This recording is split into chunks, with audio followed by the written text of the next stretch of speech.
Hi friends, YouTube ಚಾನಲ್ಗೆ ಸ್ವಾಗತ. ಮುಂದಿನ ಆಸೆ ಸಂಚಿಕೆ ಏನಾಗುತ್ತೆ ಅಂತ ನೋಡೋಣ ಬನ್ನಿ. ಶುರುವಿನಲ್ಲಿ ಮೀನಾ ಮಾಡಿರೋ ಫುಡ್ಡಿಂದ ಅನ್ಎಕ್ಸ್ಪೆಕ್ಟೆಡ್ ಆಗಿ ತಗೊಂಡು ಶ್ರುತಿ ಅಲ್ಲಿ ಅಂದರೆ ಯೂಟ್ಯೂಬ್ ರಿವ್ಯೂವರ್ಗೆ ಕೊಡ್ತಾರೆ. ಅದು ಟೇಸ್ಟ್ ಮಾಡಿ ನೋಡಿ, ಚೆನ್ನಾಗಿದೆ, ಇದು ತುಂಬ ಚೆನ್ನಾಗಿದೆ, ಸ್ಪೆಷಲ್ ಆಗಿದೆ ಅಂತ ಹೇಳಿ 5 ಸ್ಟಾರ್ ಅಂದರೆ 5ಗೆ 5 ಸ್ಟಾರ್ ಕೊಡ್ತಾರೆ. ಖುಷಿಪಟ್ಟು ರೀತು ತುಂಬಾ ಖುಷಿ ಆಯಿತು ನನಗೆ ಅಂತ ಹೇಳಿ 10,000 10,000 ಕೊಡ್ತಾರೆ ಶ್ರುತಿ ಮತ್ತು ರವಿಗೆ. ಅದು ನಮ್ಮ ಮನೆಗೆ ತಂದು ಕಂಗ್ರ್ಯಾಚುಲೇಷನ್ಸ್ ಮೀನಾ, ನೀವು ಮಾಡಿರೋ ಒಂದು ಫುಡ್ಡಿಂದ ಇವತ್ತು ಒಳ್ಳೆ ರಿವ್ಯೂ ಬಂದಿದೆ, ಇದು ನಿಮಗೆ ಸೇರಬೇಕಾಗಿದ್ದು ಅಂತ ಹೇಳಿದಾಗ ನನಗೆ ಬೇಡ ಶ್ರುತಿ ಅವರೇ, ಇದು ನೀವೇ ಇಟ್ಕೊಡಿ ಅಂತ ಹೇಳಿ ಮೀನಾ ಹೇಳ್ತಾಳೆ. ಸರಿ ಆಯಿತು, ನಿಮಗೆ 5,000 ನಮಗೆ 5,000 ಆಯಿತಾ ಶೇರಿಂಗ್ ಅಂತ ಹೇಳಿ ಕೊಟ್ಟಾಗ ಶಾಂತಿಗೆ ಕೋಪ ಬಂದು ರೋಹಿಣಿ ಮುಖ ನೋಡಿಕೊಂಡು, ಏನೋ ಕೋಟ್ಯಾಧಿಪತಿ ಅಂತ ಸೊಸೆನ ಮಾಡ್ಕೊಂಬಂದ್ವಿ, ಆದರೆ ಅವಳು ಭಿಕ್ಷೆ ಬೇಡ್ತಾಳಂತ ಯಾರಿಗೆ ಗೊತ್ತು ಅಂತ ಹೇಳಿದಾಗ ರೋಹಿಣಿಗೆ ತುಂಬಾ ಬೇಜಾರಾಗಿ, ಅತ್ತೆ ನಾನು ದುಡಿತೀನಿ, ನಾನು ಕೂಡ ಸಂಪಾದನೆ ಮಾಡ್ತೀನಿ ಅಂತ ಹೇಳಿ ಹೇಳ್ತಾಳೆ. ಅದೇನು ಸಂಪಾದನೆ ಮಾಡ್ತೀಯೋ ಏನೋ ಅಂತ ಹೇಳಿ ಕೋಪ ಮಾಡಿಕೊಂಡು ರೂಮಿಗೆ ಹೋಗ್ತಾಳೆ ಶಾಂತಿ. ಹಾಗೆ ಮನೋಜನ ಕೂಡ ಹಿಂದಿಂದೆ ಹೋಗ್ತಾನೆ. ಅದು ಆದಮೇಲೆ ರೋಹಿಣಿ ಬೇಜಾರು ಮಾಡ್ಕೊಂಡಿರುವಾಗ ರಂಗನಾಥ್ ಅವ್ರು ಹೇಳ್ತಾರೆ, ನೋಡಮ್ಮ ರೋಹಿಣಿ, ನಿಮ್ಮ ಅತ್ತೆ ಹೇಳಿರೋ ಮಾತನ್ನು ತಲೆಯಲ್ಲೆಲ್ಲ ಹಾಕೋಬೇಡ, ಸಮಾಧಾನದಿಂದಿರು ಅಂತ ಹೇಳಿ ಹೇಳಿದಾಗ ರೋಹಿಣಿ ಕೂಡ ಹೋಗ್ತಾಳೆ. ಮೀನಾ ಬೇಜಾರು ಮಾಡ್ಕೊಂಡು, ರೀ ಪಾಪ ರೀ ರೋಹಿಣಿಯವ್ರಿಗೆ ಎಷ್ಟು ಬೈತಾರೆ ಅತ್ತೆ ಅಂತ ಹೇಳಿದಾಗ, ಏನು ಮಾಡೋಕ್ಕಾಗಲ್ಲ ಮೀನಾ, ಅವ್ರು ಮಾಡಿರೋ ತಪ್ಪು ಅವ್ರು ಅನುಭವಿಸ್ಬೇಕು ಅಂತ ಹೇಳಿ ಅಂದರೆ ಸೂರ್ಯನೂ ಕೂಡ ರೂಮಿಗೆ ಹೋಗ್ತಾನೆ. ಮೀನಾ ಅಲ್ಲೇ ನಿಂತ್ಕೊಂಡು ಬೇಜಾರಿನಿಂದ ನಿಂತ್ಕೊಂಡಿರ್ತಾಳೆ. ಇನ್ನೊಂದು ಕಡೆ ಸೂರ್ಯ, ಮನೋಜ ಮತ್ತು ರವಿ 3 ಜನನೂ ಡ್ರಿಂಕ್ಸ್ ಮಾಡಬೇಕು ಅಂತ ಹೇಳಿ ಕೂತ್ಕೊಂಡಿರುವಾಗ ಕತ್ಲಲ್ಲಿ ಮನೋಜಂಗೆ ತುಂಬಾ ಬೇಜಾರಾಗ್ತಾ ಇರುತ್ತೆ. ಯಾಕೋ ತಗೊಳ್ಳೋ ನಿನಗೊಂದು ಬಾಟಲ್ ಅಂತ ಹೇಳಿದಾಗ ನನಗೆ ಬೇಡ ಅಂತ ಹೇಳಿ ಹೇಳ್ತಾನೆ ಮನೋಜ.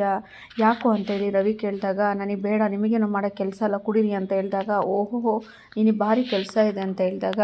ಅಲ್ಲ ರವಿ, ನಿನ್ನ ರೆಸ್ಟೋರೆಂಟಿಗೆ ಬಂದಿರೋ ದುಡ್ಡು ಯಾಕೆ ಇರುವ ಹೆಂಡತಿಗೆ ನೀನು ಕೊಡಬೇಕಾಯಿತು ಅಂತ ಹೇಳಿ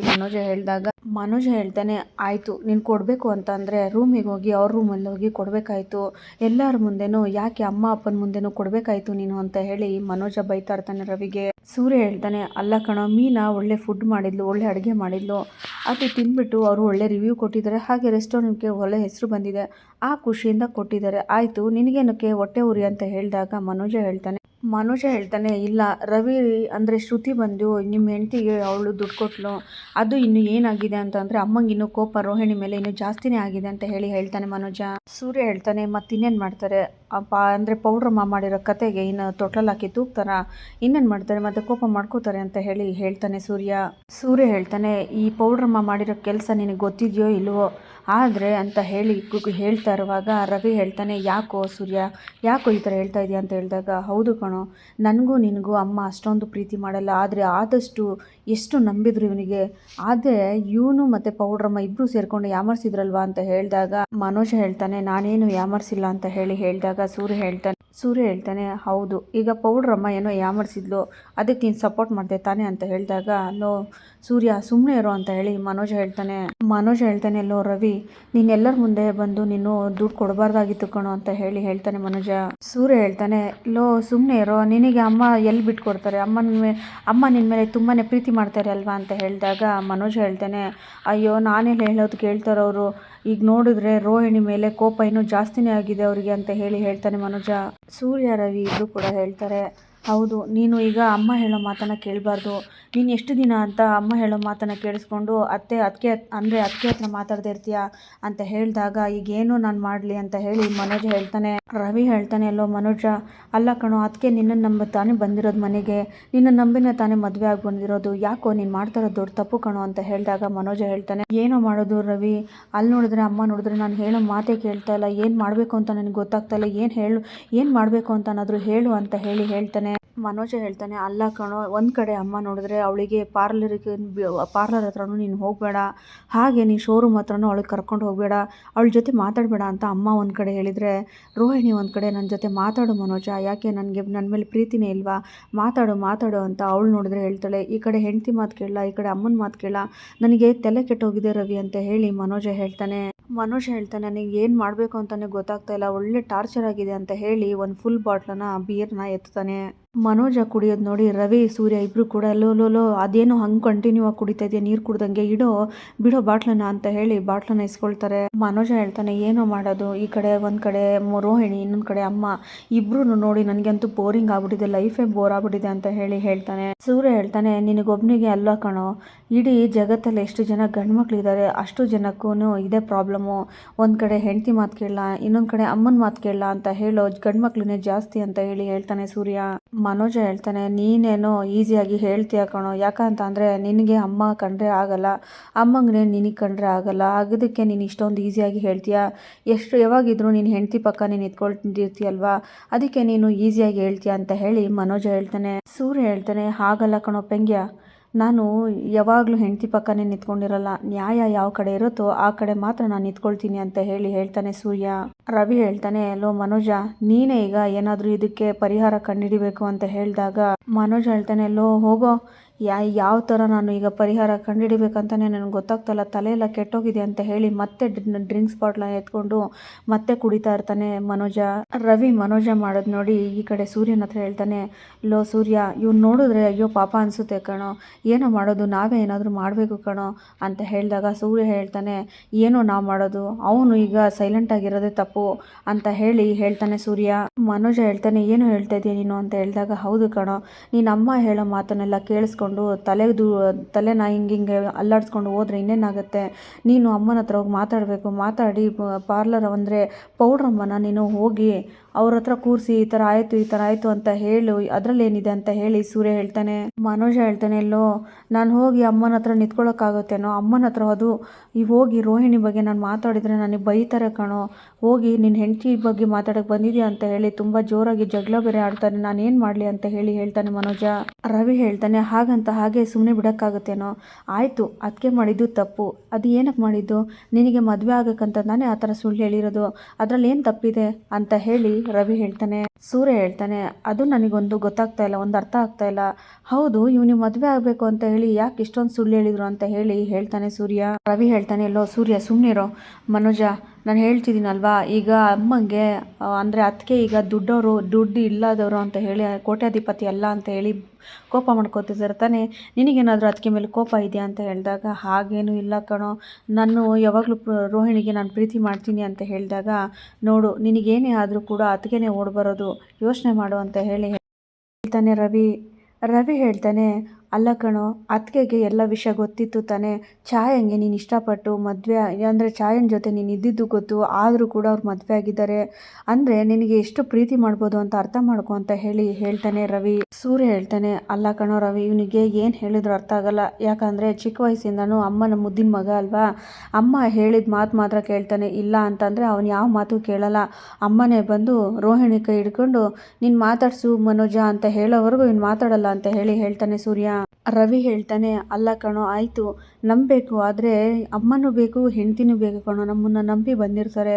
ಆದರೆ ಅಮ್ಮ ಇಲ್ದಂಗೆ ನಾವಿಲ್ದಂಗೆ ಹೆಂಡ್ತಿ ಇಲ್ಲ, ಅದನ್ನು ಸ್ವಲ್ಪ ಯೋಚನೆ ಮಾಡು, ಎಲ್ಲದು ಕೂಡ ನಾವು ದೂಗಿಸ್ಕೊಂಡು ಹೋಗಬೇಕು, ನಾವು ಈ ಕಡೆನೂ ಸರಿ ಮಾಡಬೇಕು ಈ ಕಡೆನೂ ಸರಿ ಮಾಡಬೇಕು, ಹಾಗಂತ ಒಂದೇ ಕಡೆನೇ ಕೂತಿರಬಾರ್ದು ಅಂತ ಹೇಳ್ತಾನೆ ರವಿ. ಸೂರ್ಯ ಹೇಳ್ತಾನೆ ನೋಡು ಡಿಗ್ರಿ ಅವನೇ ಓದಿದೀಯ ಅಂತ ಹೇಳ್ತಾ ಇದೆಯಲ್ವಾ, ಅವು ನೋಡು ರವಿ ಹೇಗೆ ಕರೆಕ್ಟಾಗಿ ಹೇಳ್ತಾ ಇದ್ದಾನೆ, ಎಲ್ಲ ಕಡೆನೂ ನಾವು ಬ್ಯಾಲೆನ್ಸ್ ಮಾಡ್ಕೊಂಡು ಹೋಗಬೇಕು ಕಣೋ, ಆದ್ರೇ ಜೀವನ ಆಗೋದು, ನೀನು ಅಮ್ಮ ಹೇಳಿದರು ನನ್ನ ಹೆಂಡತಿ ಹೇಳಿದರು ಅಂತ ಒಂದೊಂದು ಕಡೆ ಹೋದರೆ ಅದು ಬ್ಯಾಲೆನ್ಸ್ ಆಗಿರಲ್ಲ, ಒಂದು ಕಡೆ ಬಿದ್ದೇ ಬೀಳ್ತೀವಿ ಅಂತ ಹೇಳ್ತಾನೆ ಸೂರ್ಯ ಹೇಳ್ತಾನೆ ನೀನು ಈ ಥರನೇ ಇದ್ದರೆ ನಿನ್ನ ಜೀವನನೇ ಹಾಳಾಗುತ್ತೆ, ನೋಡ್ತಾ ಇರೋ, ಈ ಕಡೆ ಅಮ್ಮಂಗಾದ್ರೂ ಸಮಾಧಾನ ಮಾಡು, ಇಲ್ಲ ಅಂತ ಅಂದರೆ ಈ ಕಡೆ ಪೌಡ್ರಮ್ಮನ ಹತ್ರನಾದ್ರೂ ಮಾತಾಡು, ಇಲ್ಲ ಅಂತಂದರೆ ನೀನು ಲೈಫ್ ಲಾಂಗ್ ಹೀಗೆ ಇರಬೇಕಾಗತ್ತೆ ಅಂತ ಹೇಳ್ತಾನೆ ಸೂರ್ಯ. ಮನೋಜ ಎಲ್ಲ ಕಡೆ ಟೆನ್ಷನ್ ಮಾಡಿಕೊಂಡು ಮತ್ತೆ ಡ್ರಿಂಕ್ಸ್ ಬಾಟ್ಲಿನ ಎತ್ಕೊಂಡು ಮತ್ತೆ ಘಟ ಅಂತ ಕುಡಿತಾನೆ. ರವಿ ನೋಡ್ಬಿಟ್ಟು ಏನೋ ಸೂರ್ಯ ಇಷ್ಟೊಂದು ಕುಡಿತಿದ್ದಾನೆ ಅಂತ ಹೇಳಿದಾಗ ಏನು ಮಾಡೋಕ್ಕಾಗುತ್ತೆ, ಟೆನ್ಷನ್ ಕುಡಿಲಿ ಬಿಡು ಅಂತ ಹೇಳ್ತಾನೆ ಸೂರ್ಯ. ಮನೋಜ ಹೇಳ್ತಾನೆ ಆ ಬಾಟಲ್ ಖಾಲಿ ಆದಮೇಲೆ ಇನ್ನೊಂದು ಇದೆಯೇನೋ ರವಿ ಅಂತ ಕೇಳಿದಾಗ ಸೂರ್ಯ ಹೇಳ್ತಾನೆ ನೋಡೋ ರವಿ ಆಗಲೇ ಕುಡಿಯಲ್ಲ ಅಂತ ಅಂದ, ಈಗ ನೋಡಿದ್ರೆ ಬಾಟ್ಲು ಮೇಲೆ ಬಾಟ್ಲು ಕೇಳ್ತಾ ಇದ್ದಾನೆ ಅಂತ ಹೇಳಿದಾಗ ರವಿ ಹೇಳ್ತಾನೆ ಸಾಕು ಮನೋಜ ಕುಡಿಯೋದು ಸಾಕು, ಇಲ್ಲ ನನ್ನ ಹತ್ರ ಬಾಟ್ಲು ಅಂತ ಹೇಳಿದಾಗ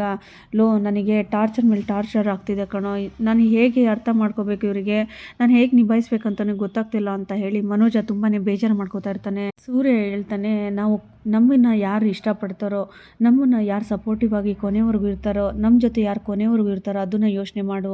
ನಾವು ಯಾರ ಜೊತೆ ಜೀವನ ಮಾಡ್ತೀವಿ, ನಾವು ಕೊನೆವರೆಗೂ ಯಾರ ಜೊತೆ ಇರ್ತೀವಿ ಅಂತ ಹೇಳಿ ನೀನು ಚಾಯ್ಸ್ ಮಾಡಿ ನೀನು ಆಮೇಲೆ ಡಿಸೈಡ್ ಮಾಡು ಅಂತ ಹೇಳಿದಾಗ ಮನೋಜ ಕುಡಿದು ಮತ್ತಲ್ಲಿ ಬಾಯಿ ತಗೊಂಡು ಅಂತ ಹೇಳಿ ಯೋಚನೆ ಮಾಡ್ತಾ ಇರ್ತಾನೆ. ಇನ್ನೊಂದು ಕಡೆ ಕಾಫಿ ಮಾಡಿಕೊಂಡು 3 ಜನ ಕುಡಿತಾ ಇರ್ತಾರೆ. ಮೀನಾ ಮತ್ತು ರೋಹಿಣಿ, ಶ್ರುತಿ 3 ಜನ ಕಾಫಿ ಮಾಡ್ಕೊಂಡು ಕುಡಿತಾ ಇರುವಾಗ, ಏನು ಮೀನಾ ಅವರೇ ಯಾವಾಗ ನೋಡಿದ್ರು ಕೆಲಸ ಮಾಡ್ತಾ ಇರ್ತೀರಾ, ರೆಸ್ಟ್ ಅನ್ನೋದೇ ಇಲ್ವಾ ನಿಮಗೆ, ರೆಸ್ಟ್ ತಗೋಬೇಕು ತಾನೆ ಅಂತ ಹೇಳಿದಾಗ, ಅಯ್ಯೋ ಹಾಗೇನೂ ಇಲ್ಲ ಶ್ರುತಿ, ನನಗೇನು ಆ ಥರ ಅನಿಸಲ್ಲ, ನನಗೆ ತುಂಬಾ ಇಷ್ಟ ಕೆಲಸ ಮಾಡೋಕ್ಕೆ ಅಂತ ಹೇಳಿ ಮೀನಾ ಹೇಳ್ತಾಳೆ. ಅದೇ ಟೈಮಲ್ಲಿ ರೋಹಿಣಿ ಬೇಜಾರು ಮಾಡಿಕೊಂಡು ಕಾಫಿ ಗ್ಲಾಸ್ ಇಟ್ಕೊಂಡು ನಿಂತಿರುವಾಗ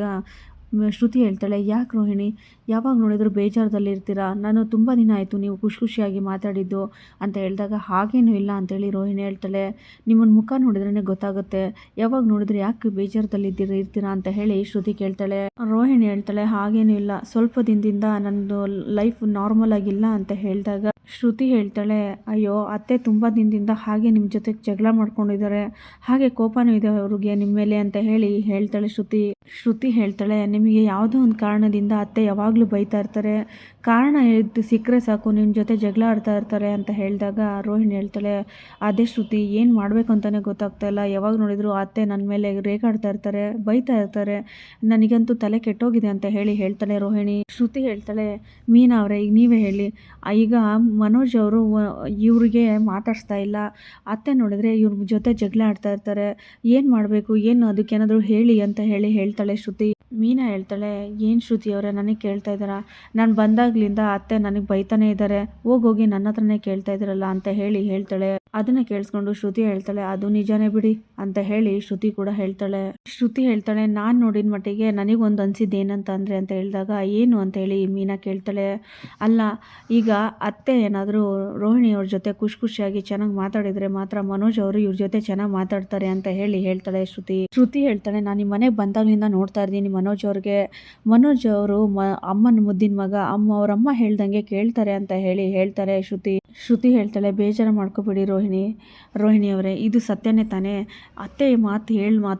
ಮಾತಾಡೋದು ಮಾತ್ರ ಅವ್ರು ಹೇಳೋದು, ಇಲ್ಲ ಅಂತಂದರೆ ಅವ್ರ ಮಾತೇ ಕೇಳಲ್ಲ, ಅವ್ರ ಅಮ್ಮ ಹೇಳಿದ ಮಾತು ಮಾತ್ರ ಕೇಳ್ತಾರೆ ಅಂತ ಹೇಳಿದಾಗ, ಹೌದು ಅಂತೇಳಿ ರೋಹಿಣಿ ಕೂಡ ಹೇಳ್ತಾಳೆ. ಶ್ರುತಿ ಹೇಳ್ತಾಳೆ, ಈಗ ಅತ್ತೆ ಕೋಪನ ಹೇಗೆ ನಾವು ಸರಿ ಮಾಡೋದು ಮೀನಾ ಅವರೇ, ನಿಮಗೇನಾದರೂ ಐಡಿಯಾ ಇದೆ ಅಂತ ಕೇಳಿದಾಗ ಮೀನಾ ಹೇಳ್ತಾಳೆ, ನಾನು ಎಷ್ಟು ಸಲ ಹೇಳಿದ್ದೀನಿ, ಕಸ್ತೂರಿ ಆಂಟಿ ಕಡೆಯಿಂದ ಮಾತ್ರ ಹೇಳಿಸಿದ್ರೆ ಮಾತ್ರ ಅವ್ರ ಕೋಪ ಸರಿಯಾಗೋದು, ಇಲ್ಲ ಅಂತಂದರೆ ಸರಿಯಾಗಲ್ಲ ಅಂತ ಎಷ್ಟು ಸಲ ಹೇಳಿದ್ದೀನಿ ಅಂತ ಮೀನಾ ಹೇಳ್ತಾಳೆ.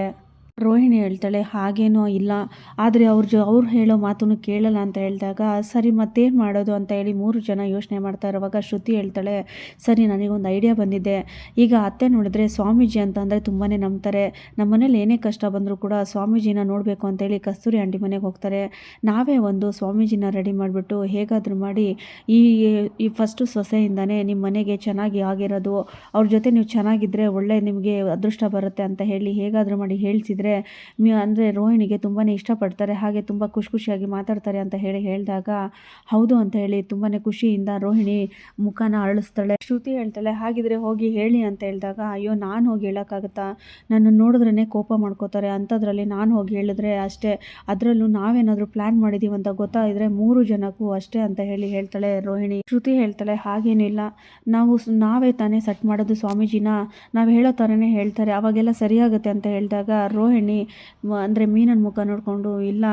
ಶ್ರುತಿ ಇದೆಲ್ಲ ಕೆಲಸ ಆಗಲ್ಲ, ಯಾಕಂತಂದರೆ ಇದನ್ನೆಲ್ಲ ಸತ್ಯಾಂಶ ಹೇಳೋಕ್ಕೆ ಇನ್ನು 2 ಜನ ಇದ್ದಾರಲ್ಲ ಅಂತ ಹೇಳಿದಾಗ ಮೀನಾ ತುಂಬಾ ಕೋಪ ಮಾಡಿಕೊಂಡು, ಏನು ರೋಹಿಣಿ ಅವರೇ, ಏನು ಯಾವಾಗ ನೋಡಿದ್ರು ನಮ್ಮ ಮೇಲೆ ಈ ಥರ ರೇಕೊಂಡು ಬರ್ತಿರಲ್ವಾ ಅಂತ ಹೇಳ್ತಾಳೆ. ಮೀನಾ ಹೇಳ್ತಾಳೆ, ಅದೇನು ಹೇಳ್ತೀರಾ ಡೈರೆಕ್ಟಾಗಿ ಹೇಳಿ ಅಂತ ಹೇಳಿದಾಗ, ಹೌದು ಡೈರೆಕ್ಟಾಗಿ ಹೇಳ್ತಾ ಇರೋದು, ಈ ಮನೇಲಿ ಏನೇ ನಡೆದ್ರು ಕೂಡ ಪಂಚಾಯತಿ ಮಾಡೋದು ಕಂಡುಹಿಡಿಯೋದೆಲ್ಲ ನೀವೇ ತಾನೇ ಅಂತ ಹೇಳಿದಾಗ ಮೀನಾ ಹೇಳ್ತಾಳೆ, ಏನು ಹೇಳ್ತಿದ್ದೀರಾ ನೀವು ಅಂತ ಹೇಳಿದಾಗ, ಹೌದು ನಿನಗೆ ನನ್ನ ಮೇಲೆ ಅಕ್ರೆ ಇತ್ತು ಅಂತ ಅಂದಿದ್ರೆ ಅವರು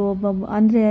ಆ ಮೇಕೆ ಮಂಜಣ್ಣನ ಕರ್ಕೊಂಬಂದು ನನ್ನ ಹತ್ರ ನಿಲ್ಲಿಸ್ಬಿಟ್ಟು ಯಾಕೆ ಈ ಥರ ಮಾಡಿದ್ದೀನಿ ಅಂತ ಕೇಳ್ಬೋದಾಗಿತ್ತಲ್ವಾ, ಹೋಗಿ ಪಂಚಾಯಿತಿ ಮಾಡಿಬಿಟ್ಟು ಮನೇಲಿ ಎಲ್ಲರಿಗೂ ಗೊತ್ತಾಗೋ ಥರ ಮಾಡಿ ನನ್ನ ಲೈಫೇ ಸ್ಪಾಯ್ಲ್ ಮಾಡಿಟ್ರಲ್ಲ ಅಂತ ಹೇಳ್ತಾಳೆ ರೋಹಿಣಿ. ಮೀನಾ ಕೋಪ ಮಾಡಿಕೊಂಡು, ನಾನು ಯಾರ ಜೀವನನೂ ಹಾಳು ಮಾಡೋಕ್ಕೆ ನಮಗಿಷ್ಟ ಇಲ್ಲ, ನಾನು ಯಾಕೆ ನಿಮ್ಮ ಜೀವನ ಹಾಳು ಮಾಡಲಿ, ಇರೋ ಸತ್ಯನೇ ಹೇಳಿದ್ರಲ್ಲಿ ಏನು ತಪ್ಪಿದೆ ಅಂತ ಹೇಳ್ತಾಳೆ. ಶ್ರುತಿ ಹೇಳ್ತಾಳೆ, ಮೀನಾ ಅವರೇ ಸುಮ್ಮನೆ ಯಾಕೆ ಏನಕ್ಕೆ ಜಗಳ ಆಡ್ತಿದ್ದೀರಾ ಅಂತ ಹೇಳಿದಾಗ,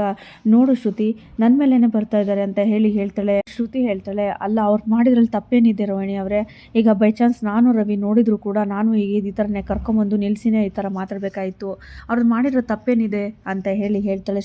ಶ್ರುತಿ ಹೇಳ್ತಾಳೆ, ಅಲ್ಲ ಇದಕ್ಕೆಲ್ಲ ಕಾರಣ ನೀವೇ ತಾನೇ, ನೀವೇನಾದರೂ ತಪ್ಪು ಮಾಡದೇ ಇದ್ರೆ, ನೀವೇನಾದರೂ ಸುಳ್ಳು ಹೇಳ್ದೇ ಇದ್ದಿದ್ರೆ ಇವೆಲ್ಲ ಯಾಕೆ ಆಗ್ತಾಯಿತ್ತು, ನೀವು ತಪ್ಪು ಮಾಡಿಬಿಟ್ಟು ಶ್ರುತಿ ಅಂದರೆ ಮೀನನ ಮೇಲೆ ಹೋಗ್ತಾ ಇದ್ದಾರಲ್ಲ, ಇದು ಎಂಥ ನ್ಯಾಯ ಅಂತ ಕೇಳ್ತಾಳೆ ಶ್ರುತಿ ಹೇಳ್ತಾಳೆ, ನೀವು ತಪ್ಪು ಮಾಡಿ ಮೋಸ ಮಾಡದೇ ಇದ್ದಿದ್ರೆ ಏನು ನೀವು ಈ ಥರ ನಡೀತಾ ಇರಲಿಲ್ಲ ಅಂತ ಹೇಳಿದಾಗ, ಹೌದು ನಾನು ಯಾಮಾರಿಸ್ತವಳು ಏನು ಮಾಡೋಕ್ಕಾಗತ್ತೆ, ನಾನು ಫ್ರಾಡೆ ಅಂತ ಹೇಳಿದಾಗ, ನಾನೇನೋ ನೀವಿಬ್ಬರು ಒಳ್ಳೇದು ಮಾಡ್ತೀರಾ, ನನಗೆ ಒಳ್ಳೆ ಹೆಲ್ಪ್ ಮಾಡ್ತೀರಾ ಅಂತ ನಾನು ಅಂದ್ಕೊಂಡಿದ್ರೆ, ನೀವು ಈ ಥರ ನನಗೆ ಟಾರ್ಚರ್ ಕೊಡ್ತೀರಾ, ಈ ಥರ ನೀವು ನನಗೆ ಚುಚ್ಚಿ ಮಾತಾಡ್ತೀರಾ ಅಂತ ನನಗೆ ಗೊತ್ತಿರಲಿಲ್ಲ, ನನಗೆ ನಿಮ್ಮ ಹೆಲ್ಪು ಬೇಡ ಏನು ಬೇಡ, ನೀವಿಬ್ಬರು ಚೆನ್ನಾಗಿರಿ ಅಂತ ಹೋಗ್ತಾ ಇರ್ತಾರೆ. ಶ್ರುತಿ ಹೇಳ್ತಾಳೆ, ನಿಂತ್ಕೊಳ್ಳಿ ರೋಹಿಣಿ ಅವರೇ, ನಾನು ನಿಮಗೆ ಹೆಲ್ಪ್ ಮಾಡಬೇಕು ಅಂತಲೇ ಮಾಡ್ತಾ ಇರೋದು ಅಂತ ಹೇಳಿದಾಗ, ಯಾವ ಹೆಲ್ಪು ಬೇಡ, ನೀವಿಬ್ಬರು ಅತ್ತೆ ಜೊತೆ ಚೆನ್ನಾಗಿದ್ದೀರಲ್ವಾ, ಚೆನ್ನಾಗಿರಿ, ನಾನು ಕೆಟ್ಟೋಳಲ್ವಾ, ನಾನು ಕೆಟ್ಟೋಳಾಗೆ ಇರ್ತೀನಿ ಅಂತ ಅಲ್ಲಿಂದ ಹೋಗ್ತಾಳೆ ರೋಹಿಣಿ. ಶ್ರುತಿ ಬಂದು ಮೀನನ ಹತ್ರ ಹೇಳ್ತಾಳೆ, ನಾವೇನೋ ಅವ್ರಿಗೆ ಹೆಲ್ಪ್ ಮಾಡೋಣ ಅಂತ ಹೋದರೆ ನಮಗೆ ಬೈದ್ಬಿಟ್ಟು ಹೋಗ್ತಾರೆ, ನಮಗೆ ಯಾಕೆ ತಲೆನೋವು, ನೀವು ನಿಮ್ಮ ಪಾಡಿ ನೀವಿರಿ, ನನ್ನ ಪಾಡಿ ನಾನಿರ್ತೀನಿ, ಅವ್ರ ಬಗ್ಗೆ ತಲೆ ಕೆಡ್ಸ್ಕೊಳ್ಳೋದು ಬೇಡ, ಅವ್ರು ಏನಾದರೂ ಮಾಡ್ಕೊಳ್ಳಿ ಅಂತ ಅಲ್ಲಿಂದ ಶ್ರುತಿ ಕೂಡ ಹೊರಟೋಗ್ತಾಳೆ. ಇನ್ನೊಂದು ಕಡೆ ರೋಹಿಣಿ ಕಸ್ತೂರಿ ಅವ್ರ ಮನೆಗೆ ಬಂದು ಎಲ್ಲ ಕೂಡ ವಿಷಯ ಹೇಳಬೇಕು ಅಂತ ಬಂದಿರ್ತಾಳೆ. ಅದೇ ಟೈಮಲ್ಲಿ ಶಾಂತಿ ಕೂಡ ಬರ್ತಾಳೆ. ಶಾಂತಿ ಬಂದ್ಮೇಲೆ ಹೇಳ್ತಾಳೆ, ನೀನು ಯಾವುದೋ ಕೇರಳ ಸ್ವಾಮೀಜಿ ಅಂತ ಹೇಳ್ದಲ್ಲ, ಯಾರು ಏನು ಅಂತ ಕೇಳಿದಾಗ, ಯಾಕೆ ಏನಾಯಿತು ಅಂತ ಹೇಳಿದಾಗ, ಇಲ್ಲ ಮನೋಜನ್ಗೆ ನಾನು ಬೇರೆ ಮದುವೆ ಮಾಡಬೇಕು, ಇವಳನ್ನ ನಾನು ಹೇಗಾದರೂ ಮಾಡಿ ರೋಹಿಣಿನ ದೂರ ಮಾಡಿ ನಾನು ಅವನಿಗೆ ಬೇರೆ ಮದುವೆ ಮಾಡಬೇಕು ಅಂತ ಹೇಳಿದಾಗ, ಏನು ಹೇಳ್ತಿದ್ಯಾ ಶಾಂತಿ, ಯಾಕೆ ಈ ಥರ ಮಾಡ್ತಿದ್ಯಾ ಅಂತ ಕಸ್ತೂರಿಯವ್ರು ಕೇಳಿದಾಗ, ನೀನು ಬಾಯಿ ಮುಚ್ಕೊಂಡು ಹೇಳು ಅಂತ ಹೇಳ್ತಾಳೆ. ಆಗ ಕೇರಳ ಸ್ವಾಮೀಜಿ ಬಗ್ಗೆ ಹೇಳಿದಾಗ, ಅದೇ ಟೈಮಲ್ಲಿ ರೋಹಿಣಿ ಅಲ್ಲೇ ನಿಂತಿರುವಾಗ ರೋಹಿಣಿ ಕೋಪ ಮಾಡಿಕೊಂಡು ಕಸ್ತೂರಿ ಹತ್ರ ಬೈತಾ ಇರ್ತಾಳೆ, ಏನು ಇವರು ಈ ಥರ ಹೇಳ್ತಾ ಇದ್ದಾರೆ, ಅಂದರೆ ಮನೋಜನಿಗೆ ಬೇರೆ ಮದುವೆ ಮಾಡೋಕ್ಕೆ ಹೋಗ್ತಾ ಇದ್ದಾರೆ, ನಾನು ಅದನ್ನು ಮಾತ್ರ ನಾನು ಬಿಡಲ್ಲ, ನಾನು ಹೇಗಾದರೂ ಮಾಡಿ ನಾನು ಇವ್ರನ್ನ ತಡಿಲೇಬೇಕು ಅಂತ ಹೇಳ್ತಾಳೆ ರೋಹಿಣಿ. ಇಲ್ಲಿಗೆ ಈ ಸಂಚಿಕೆ ಮುಕ್ತಾಯ ಆಗುತ್ತೆ. ಮುಂದಿನ ಸಂಚಿಕೆಗಾಗಿ ಕಾಯ್ತಾರೆ ಅಂತ ಹೇಳ್ತಾ ಎಲ್ಲರಿಗೂ ಧನ್ಯವಾದಗಳು.